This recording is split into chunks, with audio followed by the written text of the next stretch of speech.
कि क्या वास्तव में कर्नाटक के अंदर जो भी चेहरे पर परिवर्तन किया गया ये निश्चित तौर पर कांग्रेस को बहुत फायदा पहुंचा सकता है, या फिर जो अहम मुद्दे थे, जिस तरह से कास्ट सर्वे को लेकर एक बहुत बड़ी बाजी सरकार के हाथ में भी है, बीजेपी के हाथ में भी है कि जो इसको कराएगा उसके फेवर में बहुत सारी चीजें जा सकती हैं और जो इससे पीछे हटेगा उसके अगेंस्ट में भी जा सकती हैं। और साथ ही जो ओबीसी चेहरा साइडलाइन किया जा रहा है धीरे धीरे, क्या इससे नुकसान होगा, या कांग्रेस ने जो वादा कभी डीके शिव कुमार से किया होगा उसको पूरा किया है, इसका कांग्रेस को फायदा मिलेगा। तो ये जो कर्नाटक का राजनीतिक गणित है, इससे किसको फायदा होगा, किसको नुकसान होगा? नमस्कार, मेरी आवाज आ रही है? जी बिल्कुल साफ आ रही, बोलिए।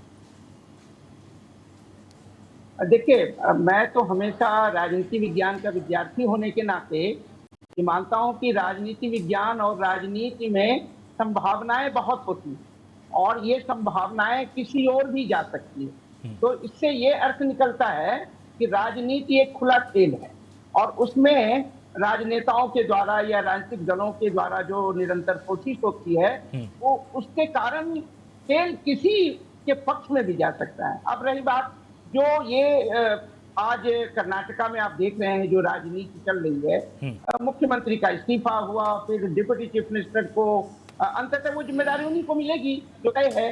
तो किसी फॉर्मूले के तहत जो है सिद्धारमैया जी ने इस्तीफा दिया है। अब सवाल सिर्फ इतना है कि कर्नाटका की राजनीति में किस प्रकार से जो है भारतीय जनता पार्टी ने दक्षिण के राज्य में बहुत मजबूत पकड़ अपनी बनाई है। अब इस बात को समझिए। तो इसलिए कांग्रेस के समक्ष एक जो सबसे बड़ी चुनौती है वो भारतीय जनता पार्टी की है और भारतीय जनता पार्टी के पास जो लिंगायत का समूह है उसका बहुत जोरदार समर्थन भी रहा है। तो ये एक कठिन चुनौती है कि लिंगायत का समर्थन प्राप्त करने की कोशिश कैसे कांग्रेस या जो नए मुख्यमंत्री होंगे डीके शिव कुमार करेंगे, ये एक चैलेंज मैं मानता हूँ। दूसरी बात आपने खुद उठाया किस प्रकार से अहिंदा का जो सवाल है ये इंपॉर्टेंट सवाल है, क्योंकि ये नया समीकरण जो सिद्धारमैया जी के कारण है, जिसमें माइनॉरिटीज हो या बैकवर्ड क्लासेस हो या दलित, ये एक ऐसा मजबूत समूह है जो सिद्धारमैया के साथ थे और यदि डीके शिव कुमार उसे अपने साथ रखने में कामयाब रहे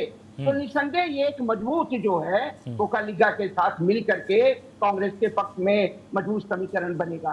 तो ये इस बात को भी ध्यान रखना। अब रही बात कि जो उन्होंने ओबीसी यानी जाति जनगणना के संबंध में जो रिपोर्ट को उन्होंने मंजूरी दी है, तो ये एक मुश्किल सवाल तो है कर्नाटका की राजनीति के लिए भी, क्योंकि कहीं न कहीं जो विपक्षी पार्टी है भारतीय जनता पार्टी वो इसका फायदा लेने की पूरी कोशिश करेगी कि भाई देखिए जाति जनगणना के द्वारा जो है वो कर्नाटका में किस प्रकार की जाति पॉलिटिक्स को बढ़ावा दे रहे हैं। तो इसका एक फायदा ये भी होगा कि देखिए जो बैकवर्ड की जो संख्या है उस बैकवर्ड की संख्या के कारण जाति जनगणना और उसमें दलित की संख्या वो फायदे भी पहुंचा सकती है। इससे फायदे की भी संभावना है, लेकिन ये खतरे तो हैं।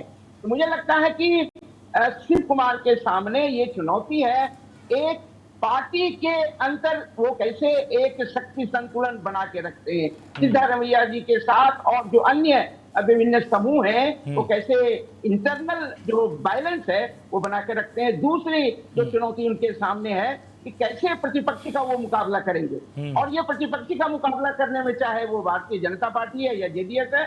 और तीसरी जो इंपॉर्टेंट बात है कि चूंकि 2028 में चुनाव होना है तो चुनाव की तैयारी वो कैसे करेंगे ताकि फिर से 2028 में कांग्रेस को वो जीत दिला सकें। मुझे लगता है इन तमाम चीजों के संदर्भ में आज की कर्नाटका की राजनीति को समझनी चाहिए। ठीक है आशीष जी, अब एक चीज़ समझनी बहुत ज़रूरी है, जैसा कि यहाँ पर शेखर जी ने तमाम बातें बताई, क्या वास्तव में 2028 को केंद्र में रखकर ये बड़ा परिवर्तन किया गया है? कांग्रेस को कुछ ऐसा नज़र आ रहा था अंदर खाने में कि नहीं, संगठन के अंदर या पार्टी के अंदर एक बड़ा फेरबदल हमको करना ही होगा, नहीं तो संगठन टूट सकता है?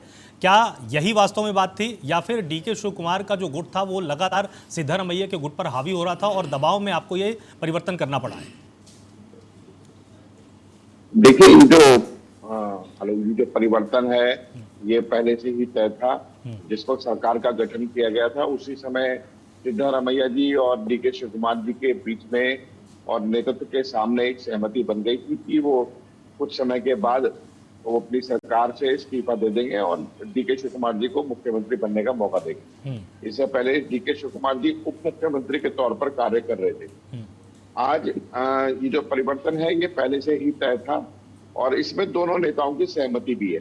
और मैं इस बात से भी सहमत हूं कि जो पिछड़े वर्ग के जनगणना को लेकर या तमाम चीजों को लेकर जो कार्यक्रम या जो चीजें की गई हैं वो यथार्थ रही, वो उसी तरह से चलेगी। और वो निश्चित रूप से सोशल जस्टिस और सोशल वेलफेयर के मामले में जो कांग्रेस का वादा देश की जनता के साथ है उसको डीके शिव कुमार जी भी पूरा करने का काम करेंगे। और सिद्धारमैया जी ने भी जो काम किए हैं उसके लिए भी उन्होंने जो प्रयास किए वो निरंतर आगे की ओर बढ़ने का काम करेंगे।